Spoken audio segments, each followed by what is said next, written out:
పార్టీలు రాష్ట్ర అధ్యక్షుడు మరి ఈ రోజుని కొన్ని దళిత వ్యతిరేక పార్టీల అండదండలతోటి ఈ రోజున వచ్చినటువంటి సుప్రీంకోర్టు తీర్పును మేము పూర్తిగా వ్యతిరేకిస్తూ ఉన్నాం. ఎందుకంటే మరి 2004లో 5 జస్టిస్లతో కూడినటువంటి ధర్మాసనం ఇచ్చినటువంటి తీర్పు ఏ రాష్ట్ర ప్రభుత్వానికి వర్గీకరణ చేసే అర్హత ఏ రాష్ట్ర ప్రభుత్వానికి లేదని మరి ఆనాడు సుప్రీంకోర్టు తీర్పిస్తే మరి ఇదే సుప్రీంకోర్టు ఈరోజు వర్గీకరణ చెందుతుంది.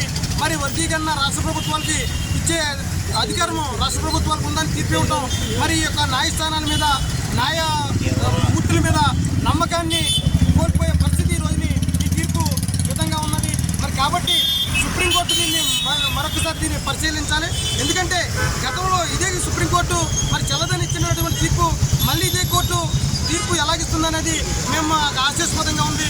మరి ఈ రోజుని ఈ యొక్క కేంద్ర ప్రభుత్వాలు కానీ రాష్ట్ర ప్రభుత్వాలు కానీ దళితుల్లో ఎస్సీ వర్గీకరణ చేయడం కాదు, కానీ దళితుల మీద ఏమాత్రం ప్రేమ అభిమానాలు ఉన్నా దళితుల అభివృద్ధి కోరుకునే పార్టీలు ఇది అయితే మరి వెంటనే ఈ 15% ఉన్నటువంటి రిజర్వేషన్ శాతాన్ని 22%గా పెంచి దళితుల అభివృద్ధి కోసం పాటుపడాలని ఈ పార్టీలకు మేము విజ్ఞప్తి చేస్తా ఉన్నాం. మరి ఎందుకంటే ఈ రోజుని కేవలం రాజకీయ సులభం కోసం దళితులను విడగొట్టాలనే కక్షపూరితమైన ఆలోచనతోటి మరి వివిధ రాజకీయ పార్టీలు మరి అండదండలతోటి మరి తెరండి ఎలకండి నుండి నడిపి రాజకీయాలను సపోర్ట్ చేసి మిగతా ఉన్నటువంటి 59 ఉపకులాలను కూడా విడగొట్టే ప్రయత్నాలే ఈ వర్గీకరణ అంశం.